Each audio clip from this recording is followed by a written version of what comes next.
100,000 بار رحمت نازل ہو پیغمبر اسلام اور آپ کے اصحاب و آل پر۔ آپ کا میزبان محمد طلحہ ابن جمشاد مانڈر استقبال کرتا ہوں اصلاح معاشرہ و تعلیم بیداری کانفرنس میں آنے والے تمام مہمانوں کا۔ تو عزیزان گرامی، اس وقت آپ دیکھ رہے ہیں الحق نیوز چینل۔ میں آپ کو لیے چلتا ہوں ایک ایسے علاقے کی طرف جو علمی اور روحانی اعتبار سے نہایت ہی زرخیز ہے، جس نے بڑے بڑے علماء و صلحاء کو جنم دیا ہے، جس کی پشت پر کبھی علی میاں مغیری اور ان کے فرزند ارجمن منت اللہ رحمانی اور ولی رحمانی جیسے عظیم شخصیتوں نے اپنا کارنامہ انجام دیا، تو کبھی قاضی مجاہد الاسلام جیسے عظیم المرتبت، تو کبھی ابو المحاسن سجاد رحمۃ اللہ علیہ جیسی ہستی عالم میں آفتاب و مہتاب بن کر چمچے، تو کبھی مولانا عبدالصمد صاحب جیسی شخصیت عالم میں آفتاب و مہتاب بن کر چمچے۔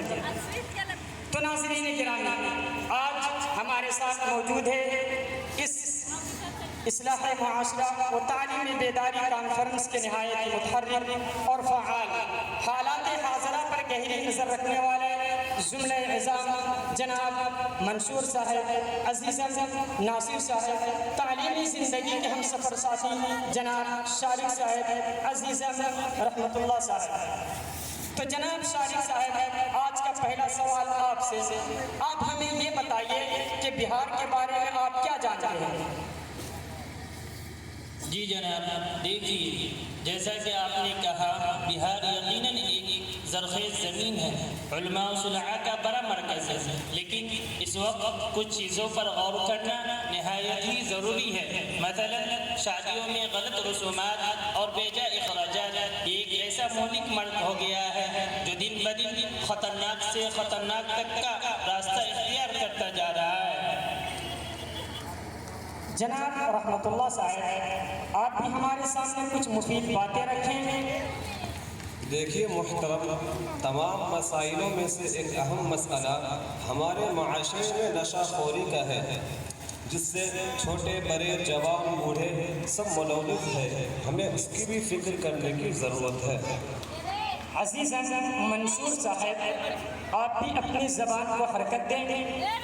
جی جناب، بالکل جیسا کہ ہمارے ساتھیوں نے تذکرہ کیا اور جن چیزوں کی طرف اشارہ کیا، یقیناً یہ سب غور طلب ہے، لیکن میں مزید ایک اور اہم مسئلہ کی طرف آپ کو اشارہ کرنا مناسب سمجھتا ہوں، وہ ہے مسلم خواتین کا ارتداد۔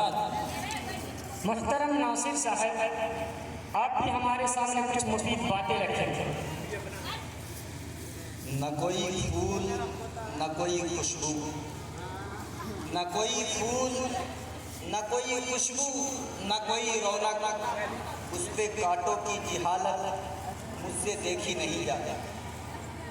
ہم نے کھولا تھا اسی باغ میں اپنی آنکھیں، مجھ سے اس باغ کی حالت دیکھی نہیں جاتی۔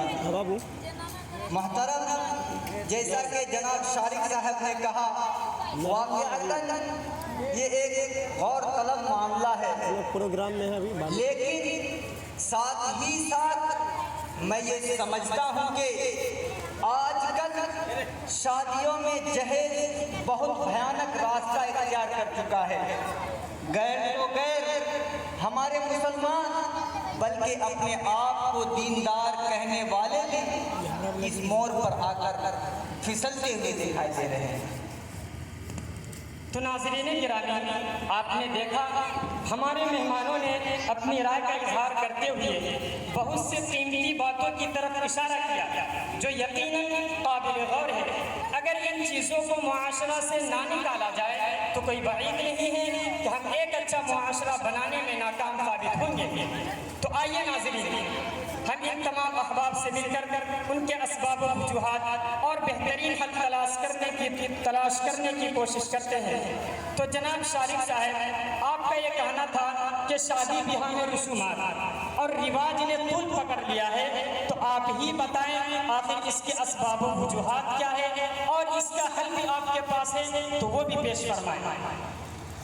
جی جناب، دیکھیں جہاں تک بات ہے شادیوں میں رسم و رواج کی، تو ہمیں اس کی روک تھام کے لیے پہلے اپنے گھروں کے ماحول کو درست کرنا ہوگا. خاص طبقہ اگر اس کا عزم مصمم کر لے کہ ہم اپنے گھروں کی شادیاں رسم و رواج سے ہٹ کر بالکل سنت طریقے سے انجام دیں گے تو یقین جانے معاشرے کا ایک بڑا حصہ اس وبا سے محفوظ ہو جائے گا. اور جہاں تک بات ہے اس کی وجوہات کی تو میں سمجھتا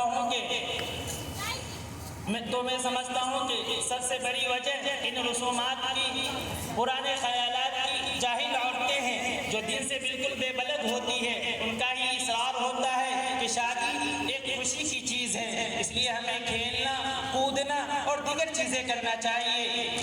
اب ایسے وقت میں ہمارا فریضہ یہ ہوتا ہے کہ ہم ان کو صحابہ کرام اور اسلاف کی زندگیوں سے واقف کرائیں اور ان کو ان قواعدوں سے آشنا کرائے تاکہ اس طرح مل جل کر ہم ان وبا سے بچ سکتے ہیں. مثلا حضرت عبد الرحمن بن عوف نے شادی کی, حضور صلی اللہ علیہ وسلم کو اس کی خبر بھی نہیں ہوئی. اس سے ہم کو کیا سبق ملتا ہے؟ صحابہ کرام باوجود مالدار ہونے کے اپنے اموال کو غلط جگہ پر خرچ نہیں کرتے تھے, جیسا کہ آج کے مالدار شادیوں میں ڈھول بجانا, ناچ گانا, ان چیزوں میں اپنے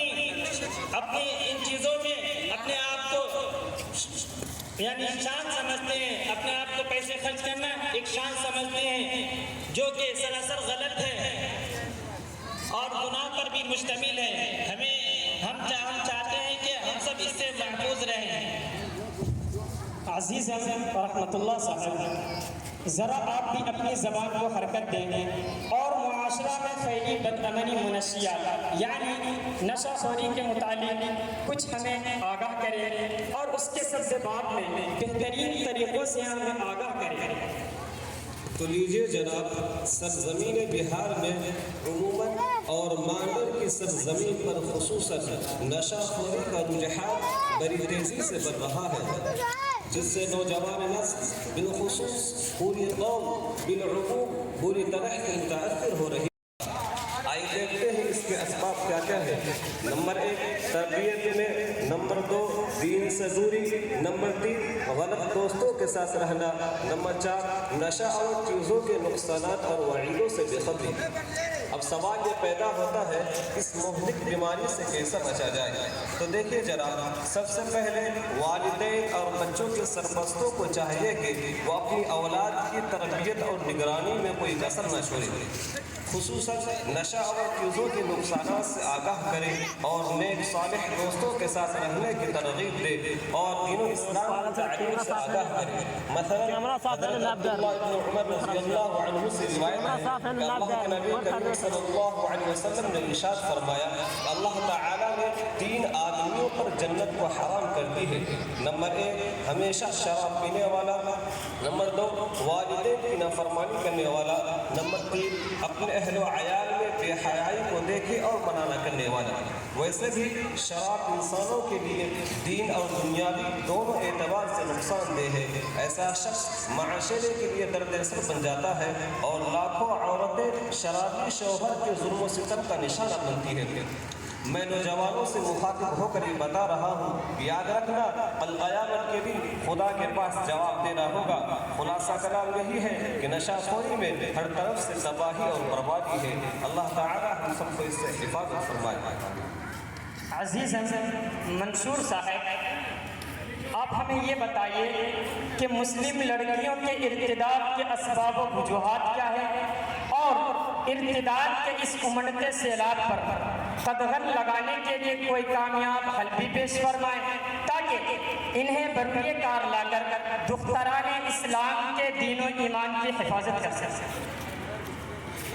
دیکھیے محترم, فتنہ ارتداد یعنی مسلم لڑکیوں کو اپنے پیارا مذہب اسلام کو چھوڑ کر کسی دوسرے دھرم کو اختیار کر لینا, یہ ایک ایسا مسئلہ ہے جس کی تپش سے نہ صرف ہندوستان بلکہ پورا بر صغیر تپ رہا ہے.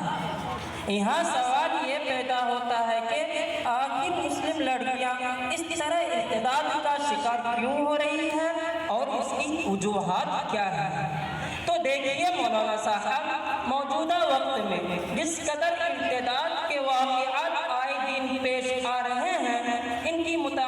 وجاہت ہے۔ نمبر 1 دینی تعلیم سے دوری اور اسلامی تعلیم و تربیت سے خالی ہونا ہے۔ آج کل دینی تعلیم سے دوری عام وبا بن رہی ہے۔